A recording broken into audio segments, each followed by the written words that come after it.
अगर आप 2027 या 2028 या आगे आने वाले वर्षों के लिए यूपीएससी की तैयारी करने के लिए सोच रहे हैं, तो अब आपकी रणनीति में कुछ आपको बदलाव करने होंगे, या अभी तक आपने जो प्लान किया होगा उसमें कुछ अपडेट करना होगा।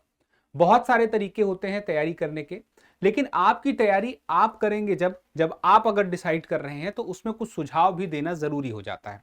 तो हम उन सुझावों का एक रोड मैप आपके लिए लेकर आए हैं। अगर आप 2027, 28 या 29 जिस भी साल के लिए आगे आने वाले समय के लिए तैयारी कर रहे हैं, क्योंकि ये एक बेंचमार्क ईयर है 2026।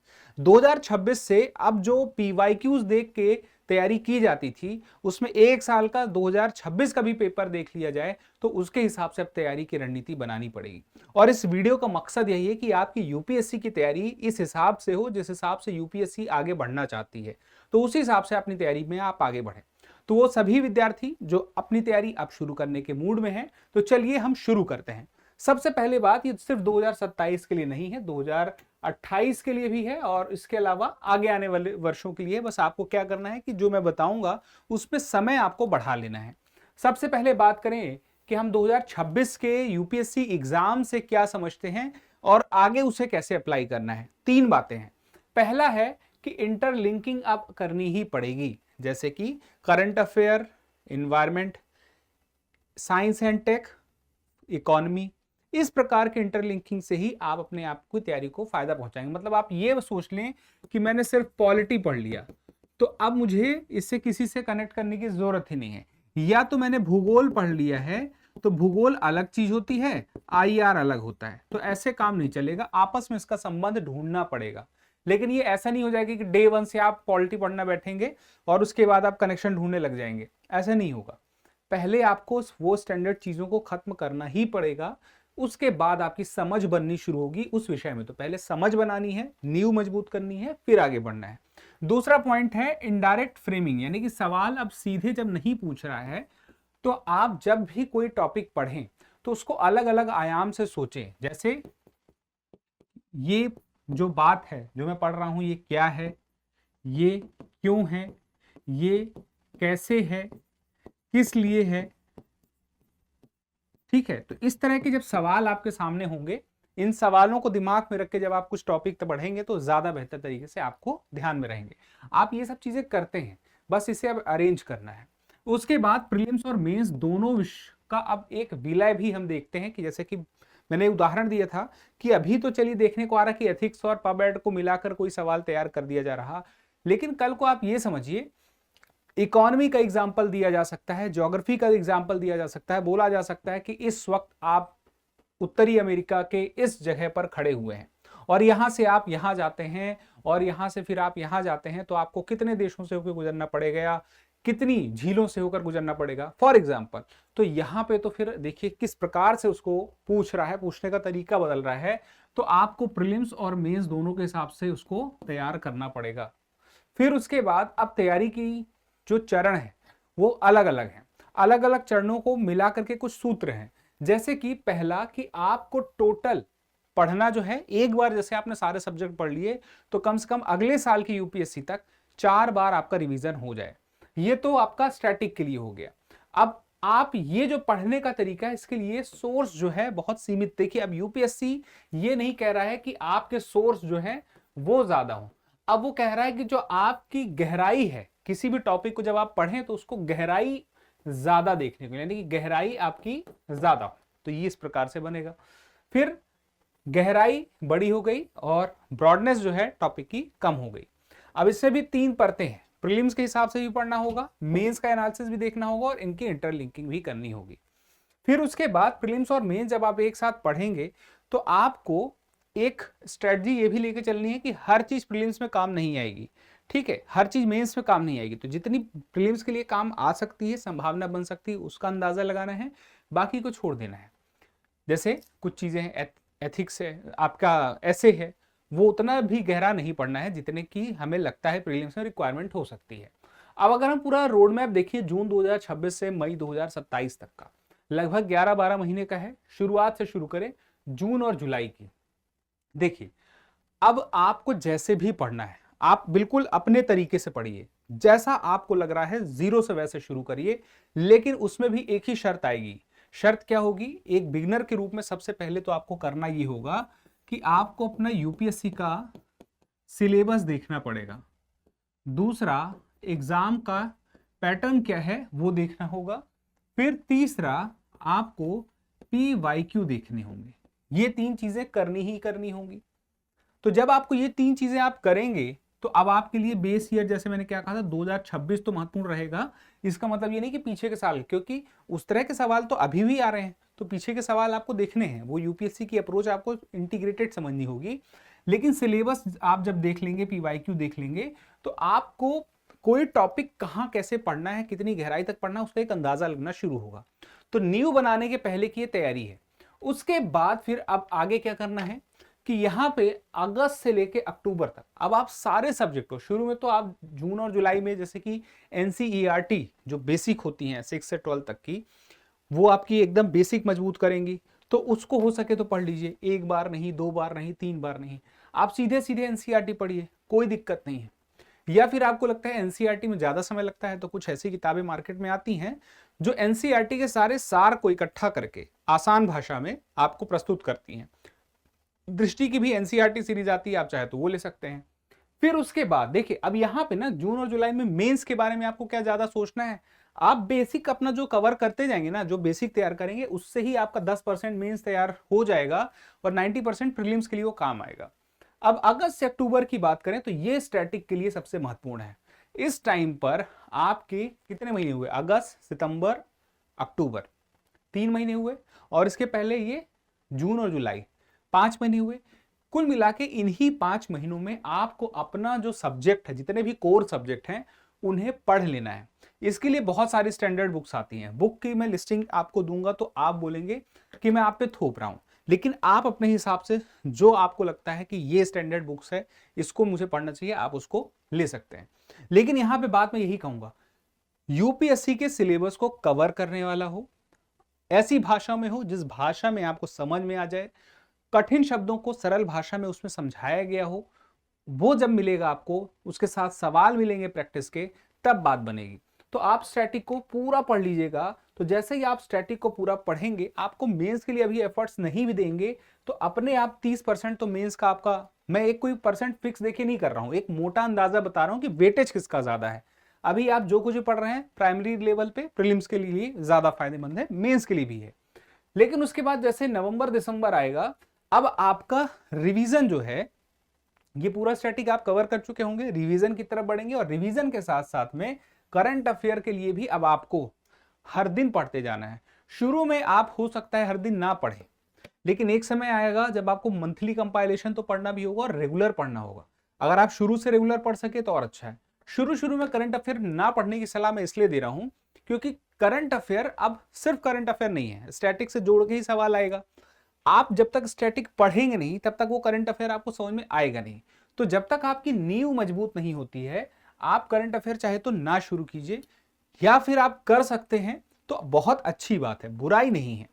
फिर उसके बाद नवंबर और दिसंबर की हम बात करें तो जब आप करंट अफेयर का पीछे का रिवीजन कर रहे होंगे और अपना स्टैटिक का रिवीजन कर रहे होंगे, तो यहाँ पे प्रीलिम्स का 60% का वेटेज, यानी कि आधे से ज्यादा वेटेज अभी भी होगा, लेकिन मेंस के लिए भी आप अपने कॉन्सेप्ट क्लियर करते जाएंगे, क्योंकि अब रिवीजन हो रहा है, आपके कॉन्सेप्ट क्लियर हो रहे हैं। और इसी के साथ ही यही वो टाइम है जब आपको आंसर राइटिंग भी कर देनी है। अब बात की जाए जनवरी और फरवरी की, तो यहां पे ना अभी वो समय आ जाता है जब आप मॉक वगैरह लगाना शुरू कर चुके होते हैं, टेस्ट वगैरह लगाना शुरू कर चुके होते हैं। 13 जनवरी को नोटिफिकेशन आएगा, आपको पता है। आप उसके पहले से ही हो सकता है टेस्ट सीरीज लगाना शुरू कर दें, तो आप टेस्ट सीरीज लगाइए। और मैंने इस बार कहा है कि टेस्ट सीरीज वो लगाइएगा जो आपकी मदद करे, किसमें, अब जैसे सवाल पूछ रहा है वैसे सवाल जो पूछ रहे हो। तो आमतौर पर टेस्ट सीरीज में, कोई भी टेस्ट सीरीज कहीं से भी आती है, जैसे दृष्टि की आती है, तो पहले टेस्ट सीरीज के कुछ सैंपल या कुछ डेमो या कुछ ओपन सीरीज होते हैं, open all India mock test ऐसा कुछ भी होता है, तो उसको देखिए उसमें कैसे सवाल पूछ रहा है, क्या वो वैसे ही सवाल है जैसे यूपीएससी ने पूछे थे। जब आपको लगे उचित तो आप फिर उसको चाहे तो ले सकते हैं। फिर उसके बाद अब मार्च से अप्रैल का वो टाइम होता है कि अब आपको धीरे धीरे नहीं चलना है, अब आपको तेज चलना है। अब आपका फिर रिवीजन होगा, एक बार यहां पे भी आप पूरा रिवाइज करेंगे, एक बार यहां भी रिवाइज करेंगे, 3 बार रिवीजन हो चुका होगा, एक बार पहले पढ़ा, एटलीस्ट 4 बार आप पढ़ चुके होंगे पूरा जीएस, और ये मार्च से अप्रैल तेजी से आप भाग रहे होंगे, तो प्रीलिम्स पे आपका फोकस ज्यादा होगा। और फिर मई का महीना जो होता है, यहाँ पे 100% कुछ ही दिन होते हैं वो प्रीलिम्स के लिए होंगे। अब इसी को डिटेल में अगर देखना है तो पहले तो सबसे पहले जो तैयारी शुरू करने वाले हैं, सिलेबस और पीवाईक्यू देखिए, और पीवाईक्यू में 26 का पीवाईक्यू बहुत गौर से देखिए। उसके बाद एनसीईआरटी को लेके मैंने कहा कोई भी ले लीजिएगा, शुरुआती प्लान के हिसाब से था, ये हमारा जून और जुलाई वाला है, ठीक है। फिर उसके बाद तीसरा ऑप्शनल जो है ना, ये जून जुलाई के महीने में ही आप कोशिश कीजिए कि तय हो जाए, जून में ना हो तो जुलाई में हो। दिमाग आपका एक तरफ डिसाइड लेने के लिए बढ़ता जाए कि हाँ मुझे ये लेना है, जून जुलाई एटलीस्ट अगस्त तक आप कर ही लीजिए। ऑप्शनल के लिए जब आप अपनी रीडिंग शुरू कर देंगे तो बहुत ज्यादा एक साथ मत पढ़िए, क्योंकि जब आपको खुद से ही सब कुछ करना होगा तो आप बहुत कुछ एक साथ नहीं समझ पाएंगे। तो ऑप्शनल को थोड़ा थोड़ा समय रोज देना शुरू कीजिए। सेल्फ स्टडी के लिए देखिए आपको इस हिसाब से तो चलना पड़ेगा। फिर प्रीलिम्स की बात करें तो 90% आपका शुरू में फोकस होगा मेंस को लेकर के, आंसर राइटिंग को लेके, और जो टॉपिक सिर्फ मेंस में आते हैं उस पर ध्यान अभी शुरू में आपको नहीं देना है। फिर मैंने बताया था अगस्त से अक्टूबर तक में, तो यहाँ पे जो भी स्टैंडर्ड बुक्स है, इंटरलिंकिंग है, करंट अफेयर है, उसको करना है। तो आप किन किन सब्जेक्ट, जैसे कि शुरू के महीने में जैसे हिस्ट्री ले लिया, पॉलिटी ले लिया, ये आपके ऊपर कॉम्बिनेशन बनाना है कि किन किन को साथ में लेके पढ़ना चाहते हैं। लेकिन करंट अफेयर आपका डेली चलता रहेगा। और मैंने क्या कहा कि अब करंट अफेयर में बहुत ध्यान रखिएगा दो चीजों का। पहला तो उसे स्टैटिक से जोड़ के पढ़ना है, और इसके बाद दूसरा ये हो जाता है कि इसमें भी आपको डेप्थ चाहिए। मतलब कि अब कोई भी खबर इतनी नहीं हो कि 4 लाइन में आप उस खबर को जान गए हैं तो आपका करंट अफेयर कवर हो गया, ऐसे नहीं होगा। आप उस खबर को कितनी गहराई से जानते हैं, उसकी मुख्य बातें कहां तक जा सकती हैं। हालांकि इसकी कोई सीमा नहीं है, लेकिन आप जितना आगे पहुंच जाए उतना अच्छा है। आपकी सीमा क्या है इस पर डिपेंड करता है। फिर उसके बाद करंट अफेयर आपका चलता ही रहेगा। पहला रिवीजन जब शुरू होगा नवंबर दिसंबर के दौरान, तो यहाँ पे आप पेपर 4 जो कि सिर्फ मेंस के लिए होता है वो ही पढ़ लेंगे। अब चूंकि आपका रिवीजन जो हो रहा होगा तो आपने जो नोट्स बनाए होंगे उनसे भी कर लेंगे। नोट्स बनाते चलिए, देखिए नोट्स एग्जाम टाइम मई के महीने में नोट्स आपको बहुत मदद करेंगे आखिरी के दिनों में। तो देखिए शुरू में किताबें नहीं, अपने नोट्स से हर विषय 7 से 8 दिन, अगर आपने नोट्स बनाए हैं, नहीं बनाए हैं तो क्या कर सकते हैं, किताबों में ही हाईलाइट कर सकते हैं और उसी का रिवीजन कर सकते हैं। फिर उसके बाद आप क्या कीजिए ना कि 5 थीम बना लीजिए। मैं कहता हूँ 5 नहीं, जितने आपको लगते हैं हर सब्जेक्ट वाइज, जैसे कि इन्वायरमेंट हो गया, जैसे इकोनॉमी हो गया, जैसे साइंस एंड टेक हो गया, उस हिसाब से। तो 5 थीम हो गया और एक रजिस्टर हो गया। उन 5 या 5 या 6 जितनी भी थीम बन जाए करंट अफेयर के हिसाब से स्टैटिक के टॉप टाइटल रखिए, और जो भी सबसे महत्वपूर्ण खबरें थी उस रजिस्टर में अलग से मेंटेन करते जाइए। यानी कि करंट अफेयर की आप मैगजीन मान लीजिए, हो सकता है ले रहे हो, डेली करंट अफेयर पढ़ रहे होंगे, मंथली कंपाइलेशन, तो मंथली कंपाइलेशन से कुछ मत करिए, वो तो कंपाइलेशन है ही आपके पास, सब टाइप्ड है। लेकिन ये रजिस्टर में अलग से आप नोट करिए कि ये बड़ी सबसे इंपॉर्टेंट न्यूज थी। ये जब आप अपने से पढ़ रहे होंगे तो आप इतना कुछ जब स्टैटिक पढ़ चुके होंगे ना, तो अब आपको अंदाजा लगना शुरू हो चुका होगा कि कौन सा टॉपिक ज्यादा मैटर करता है। और एथिक्स, केस स्टडी, ये सब समय है कि दिसंबर तक में आप पढ़ लें। फिर ऑप्शनल, मैंने कहा था शुरू में तो आप 1-1.5 घंटा पढ़ रहे होंगे, लेकिन अब यहाँ पे आ चुके आप आंसर राइटिंग पे भी आ चुके होंगे, पीवाईक्यू आंसर राइटिंग के साथ साथ कर रहे होंगे। फिर अब जनवरी फरवरी में जब ये टाइम होगा टेस्ट सीरीज लगाने का और दूसरी बार रिवीजन करने का, तो यही वो समय है जनवरी फरवरी में जब आपको सी सेट पे भी ध्यान देना है। क्योंकि सी सेट वो समय चीज है जो आप कितना भी बेहतर परफॉर्म कर लें बाहर करा सकता है। और इसमें पिछले 3-4 साल का अगर मैं रिकॉर्ड बताऊं तो कई ऐसे अच्छे लोग हैं जिनको मैं पर्सनली जानता हूं, वो कहीं ना कहीं थोड़ा सा मात खा गए हैं। टेस्ट सीरीज मैंने जो आइडिया बताया था उसी आइडिया से आगे बढ़िएगा। एक रजिस्टर, 2 रजिस्टर, अब देखिए एक रजिस्टर आपने बनाया क्या है करंट अफेयर वाला, जिसमें थीम बना ली है, उसके हिसाब से इंपॉर्टेंट न्यूज उस मंथ की क्या करें उसकी लिस्टिंग कर ली है। दूसरा एक रजिस्टर आप ये बना सकते हैं कि आप इसमें टेस्ट जब दे रहे होंगे, ठीक है, टेस्ट लगाने के साथ साथ जिस जिस टॉपिक में लिस्ट प्रॉपर बनाइएगा, जिस टॉपिक में आपको लगता है कि यार ये टॉपिक में मुझसे अभी कमी रह रही है या इस सब्जेक्ट में इस खंड में मुझे दिक्कत होती है, वो लिस्टिंग करते जाइए। हर टेस्ट के बाद लिस्टिंग करिए, वो लिस्ट करिए। लिस्ट करने से क्या होगा कि आप उसको जब जब देखेंगे तो आप उसको रिकॉल करेंगे, आप फिर उस टॉपिक को वापस जाके पलट के देखेंगे। और ऐसा जब करेंगे ना, तो चूंकि जब आप कई टेस्ट दे चुके होंगे तो कई टेस्ट में आपकी कई खामियां सामने आ चुकी होंगी, उन खामियों को जब आप सामने रजिस्टर में लिख चुके होंगे तो उनको दूर करने का प्रयास कर रहे होंगे। कमी की सबसे अच्छी बात ये होती है कि कमी को दूर किया जा सकता है, वो इस बात से, इस रजिस्टर की वजह से पूरी हो जाएगी। फिर यहां पे मैंने क्या कहा, जब आप कमियां ढूंढ रहे होंगे, कमी को पहले पहचाना, फिर कमी को दूर किया। उस कमी को दूर करने के लिए आपने कहां गलती कर रहे थे कि आप क्वेश्चन को पढ़ने में गलती कर रहे थे, क्योंकि अब पेपर लेंदी होगा तो टेस्ट सीरीज भी अब लेंदी होगा। टेस्ट सीरीज जब लेंदी होगा तो वहां पे आप कहां जल्दबाजी कर देते हैं, घबरा जाते हैं, फ्रेमिंग में कहां दिक्कत हो जाती है समझने में, ये सब चीजें आसान हो जाएंगी। सी सेट में जो टॉपिक अब आपको महत्वपूर्ण लगते हैं उस पर वेटेज देना शुरू कर दीजिएगा। और पीवाईक्यूज, देखिए पीवाईक्यू पहले आपने देखा था, अब जब आप इतना कुछ पढ़ चुके हैं तो करंट अफेयर के सवाल छोड़ दें तो क्या अब जनवरी फरवरी के महीने में आप पीवाईक्यू के सवाल देख के उसको हल करने की स्थिति में नहीं आ गए? बिल्कुल आ सकते हैं। फिर स्प्रिंट जो मैंने कहा तेज दौड़ने वाला मार्च अप्रैल का, तो यहां पे अब आपको क्या करना है, आपको ना समरीज बनानी है, छोटी छोटी समरी हर सब्जेक्ट की, हर टॉपिक की। यानी कि आपको जो सिलेबस है, जैसे पॉलिटी है, आप कुछ पेजों में पॉलिटी के सारे टाइटल, सब टाइटल और उस सब टाइटल के अंदर जो इंपॉर्टेंट पॉइंट्स है लिख के बना लें, छोटा छोटा, बहुत छोटी छोटी समरी बनाइए, 1 पेज 2 पेज, कितने के हिसाब से कितनी समरी बनेगी वो बना लीजिए। हर विषय 3-4 दिन में आपका रिवाइज हो, ऐसी स्पीड आपको लानी होगी, क्योंकि ये तीसरी बार चल रहा होगा तो स्पीड आपकी इस बार और ज्यादा होगी।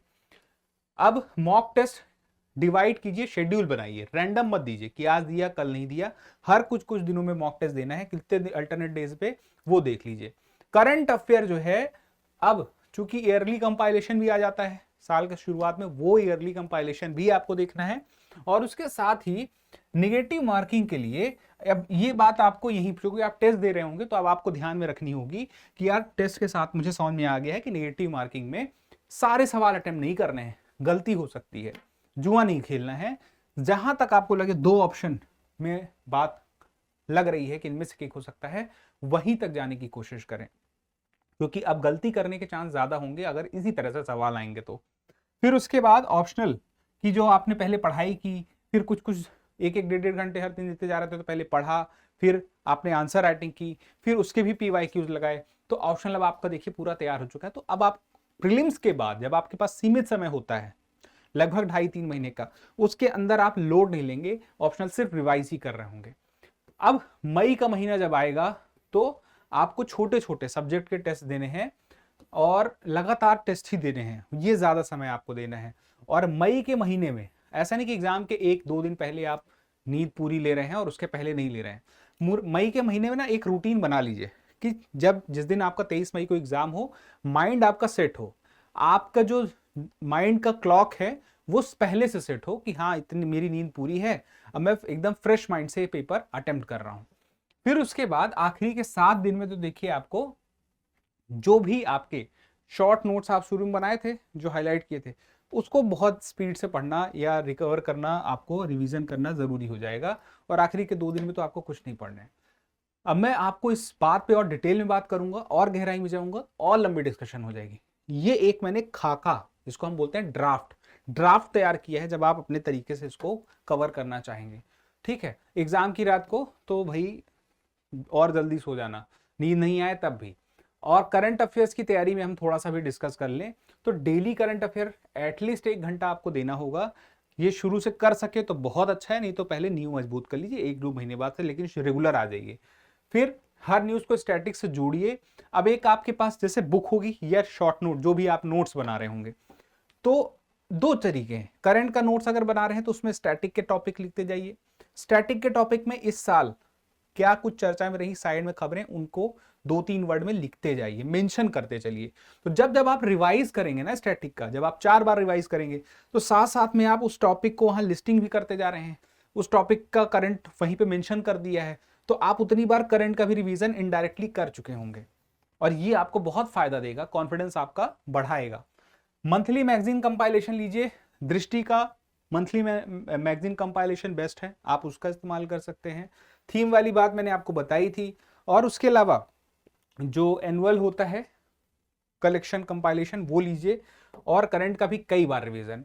तो ऑप्शनल मैंने क्या कहा, फिर आप जब प्रीलिम्स के पहले ही सब पहले खत्म कर चुके होंगे जनवरी फरवरी तक, तो अब प्रीलिम्स के बाद आपको सिर्फ रिवीजन करना है। इसका लोड क्या रह जाएगा? नहीं रह जाएगा। सबसे बड़ा लोड अभी आपके लिए कि ऑप्शनल आपका क्या होगा, ये चिंता बहुत सताती है। उसके लिए अगर आप चाहेंगे कमेंट कर दीजिएगा, हम अलग से डिस्कस करेंगे कौन सा ऑप्शनल कहाँ फायदेमंद है, किन के लिए है और क्यों है, कौन सा ऑप्शनल लेना चाहिए नहीं लेना चाहिए, इस पर हम अलग से जरूर बात कर लेंगे। अब उन विद्यार्थियों के लिए बातें देखिए, यहां तक जितनी बातें थी आप बिल्कुल खुले दिल से तैयारी कर सकते हैं इस तरीके से। अब एक और बात ध्यान रखिए, तैयारी करने के लिए आपको एक जगह से दूसरी जगह पहुंचना है, कई तरीके हैं, कई रास्ते हैं, और तैयारी करने का कोई मास्टर प्लान नहीं है ये, क्योंकि हर यूपीएससी एस्पिरेंट जो भी आज तक यूपीएससी में सफल हुआ है उसने बिल्कुल अलग अलग अप्रोच रखी है, लेकिन कुछ चीजें कॉमन होती हैं। जैसे मैंने उदाहरण दिया था कि पीवाईक्यू, रिवीजन का, नोट्स बनाने का, मैप के थ्रू पढ़ने का, ये अप्रोच तो हर कोई रखेगा, प्लस एक टाइम मैनेजमेंट, कम समय में ज्यादा कुछ समझ में आ जाए। इसके साथ ही कि जैसे किसी का बेस कमजोर है, नहीं आई उसको चीजें, या उसका जो शैक्षणिक पृष्ठभूमि थी, जो उसने पढ़ाई की थी स्कूल में, उस तरह से नहीं हुई थी, ग्रामीण पृष्ठभूमि से, दूरस्थ इलाके से था, तो उसको मजबूत तो करना पड़ेगा ना। उसके लिए बहुत सारे तरीके हैं। तो दृष्टि आईएएस कहां कहां पर किस किस मोड पे आपका साथ दे सकती है, ये भी तो जानना जरूरी है। तो देखिए, सबसे पहली बात यह है, अगर आप एनसीईआरटी के बारे में सोच रहे हैं तो एनसीईआरटी का भी कोर्स आता है अपनी नींव को मजबूत करने के लिए। आप एनसीईआरटी कोर्स दृष्टि लर्निंग ऐप पे ले सकते हैं, ऑनलाइन कोर्स है, आपको कहीं किसी दूसरे शहर में जाने की जरूरत नहीं पड़ेगी। अब इससे फायदा ये होगा कि जो भी एनसीईआरटी में चीजें हैं बहुत सीमित समय में आपको सरल भाषा में समझा दी जाएंगी। उसके बाद और कोर्स हैं, जैसे अगर आप चाहते हैं कि यूपीएससी की आपकी कंप्लीट तैयारी, जैसे कि मैं बात करूं कि अगला पेपर 11 महीने बाद है प्रीलिम्स का, लगभग 1 साल बाद है, हम ये कह दें 11 महीने भी क्यों, 1 साल। तो अगर 1 साल बाद आपका प्रीलिम्स है तो कोई एक, अब चूंकि आपको मेंस भी पहले से पढ़ लेना है, तो जीएस स्टूडियो फाउंडेशन कोर्स है दृष्टि लर्निंग ऐप पे, जिसमें 1 साल में प्रीलिम्स और मेंस का कंप्लीट सिलेबस कवर करा दिया जाएगा आपके लिए। और इसकी खास बात क्या होगी कि जब आपका मेंस का टॉपिक तैयार रहेगा या मेंस के कॉन्सेप्ट क्लियर रहेंगे तो प्रीलिम्स में आपको कहीं ना कहीं फायदा पहुंचाएंगे। इसके अलावा जिसे 27 की जगह मान लीजिए 28 में एग्जाम देना है, उसके पास और समय है, तो उनके लिए ऑनलाइन जीएस फाउंडेशन कोर्स भी है। उस कोर्स की खास बात क्या है कि उस कोर्स की पहली बात तो वैलिडिटी 3 साल की है। अब 3 साल की वैलिडिटी में खास बात ये होगी कि कोर्स तो आपका 1.5 साल के अंदर खत्म हो जाएगा, यानी कि प्रीलिम्स और मेंस का कंप्लीट कोर्स, लेकिन होगा ये कि आप क्लास को कई बार देख सकेंगे। हालांकि दृष्टि का कोई भी कोर्स आप लेंगे आप उसको कई बार क्लास को देख सकेंगे, तो उसका फायदा आपको मिलेगा। अब ये सारी बातें जो मैं बता रहा हूं अभी क्यों काम आएंगी, क्योंकि बहुत संयोग की बात है कि 27 तारीख से लेकर के 30 मई तक एक खास सेल चल रही है, द न्यू सेशन सेल, एक नई शुरुआत के लिए। और ये नई शुरुआत एक नए बदलाव को स्वीकार करते हैं कि यहाँ पे चाहे यूपीएससी के कोर्सेज हों, चाहे पीसीएस के दृष्टि लर्निंग ऐप में, चाहे टीचिंग एग्जाम, चाहे जुडिशरी, चाहे एसएससी, चाहे सीयूटी, ये सब आपको 50% कम कीमत पर मिलेंगे। ये मिलेंगे कहाँ पे कोर्स? दृष्टि लर्निंग ऐप। अब आपको अगर इसका फायदा उठाना है कोर्स, तो आपको डिस्क्रिप्शन में लिंक है, उस पर जाके क्लिक करें और कोर्स के फीचर्स को देखें, समझें। और सलाह चाहिए तो आप इस नंबर पे कॉल कर लें, हमारे एक्सपर्ट काउंसलर आपसे बातचीत करेंगे 8750187501 पे, उनसे सवाल जवाब करें। सवाल जवाब करके जब आप संतुष्ट हो जाएं और जब आपको लगे कि आपको ये तरीका काम आएगा, आपको ये इसलिए काम आएगा क्योंकि ये आपकी तैयारी को आसान बनाएगा, आपके सिलेबस को कवर करने में आसान बनाएगा। देखिए, सिलेबस कवर करना ही होगा, चाहे पॉलिटी हो, चाहे ज्योग्राफी हो, चाहे इकोनॉमी हो, चाहे साइंस एंड टेक हो, ये सब आपको पढ़ना ही होगा।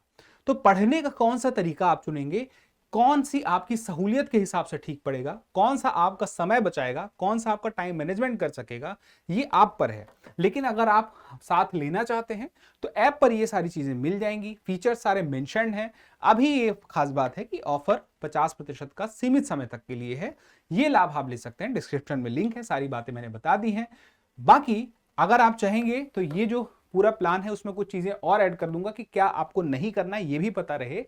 कि सबसे पहली बात यह है कि सोर्स अब ज्यादा मत बढ़ाइएगा। 2026 के पेपर के बाद हो सकता है कुछ लोग जिन्होंने खबरें सुनी हो, भले अटेम्प्ट अभी नहीं दिया है, उनको ये आएगा कि बहुत पढ़ना पड़ेगा, यूपीएससी में बहुत पढ़ना पड़ता है, पेपर बहुत टफ आता है, कहीं से भी पूछ लेता है। तो कोई एक सवाल मान लीजिए कि किसी एक वेद से एक सवाल आ गया तो आपको पूरा वेद आप पढ़ने नहीं जाएंगे, जो किसी किताब में आमतौर पे बाजार में किसी मौजूद किताब में उपलब्ध नहीं है। फैक्ट, आपको उस सवाल के लिए फाइट दरअसल करनी ही नहीं है, और उस सवाल के फाइट करने के चक्कर में आप शायद बहुत सारा समय अपना ले जाए।